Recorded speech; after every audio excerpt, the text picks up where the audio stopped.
మిరై teaser ఒక visual treat అని అనిపిస్తుంది భయ్యా. కలియుగంలో ఒక చీకటి శక్తి the black షాడోగా Manchu Manoj entry super interesting గా అనిపించింది. ఇక తేజ సర్జా ఒక సూపర్ యోధుడిగా ఒక మాయా కర్రతో ప్రశ్నల సుడిగుండంలో కనిపిస్తున్నాడు.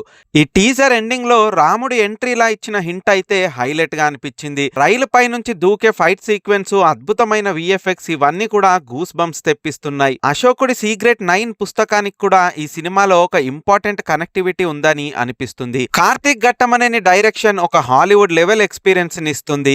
ఇక మంచు మనోజ్ అయితే ఈ టీజర్ లో చాలా అగ్రెసివ్ లుక్స్ తో కనిపిస్తున్నాడు. ఇదే ఈ సినిమాలో ఫుల్ లెంత్ నెగిటివ్ రోలా లేకపోతే క్యారెక్టర్ చేంజ్ ఏమైనా సినిమాలో ఉంటుందా అనేది వేచి చూడాలి. మిరాయిలో అతని పాత్ర చాలా కీలకమని మాత్రం మనకు కనిపిస్తుంది. Teja Sarja script selection super అని మళ్ళోసారి ప్రూవ్ అయింది భయ్యా. హనుమాన్ తర్వాత మిరైలో సూపర్ యోధుడుగా అదరగొడుతున్నాడు. మొత్తానికి మిరై టీజర్ కి మాత్రం అన్ని వర్గాల ప్రేక్షకుల నుంచి పాజిటివ్ స్పందన అయితే వస్తుంది. అయితే సెప్టెంబర్ 5న 8 భాషల్లో 2D ఇంకా 3D లో రిలీజ్ అవ్వబోతున్న ఈ సినిమా బాక్స్ ఆఫీస్ ని ఏ మేరకు షేక్ చేస్తుందో చూడాలి. ఈ టీజర్ పైన మీ ఒపీనియన్స్ ఏంటో కామెంట్ బాక్స్ లో కామెంట్ చేయండి.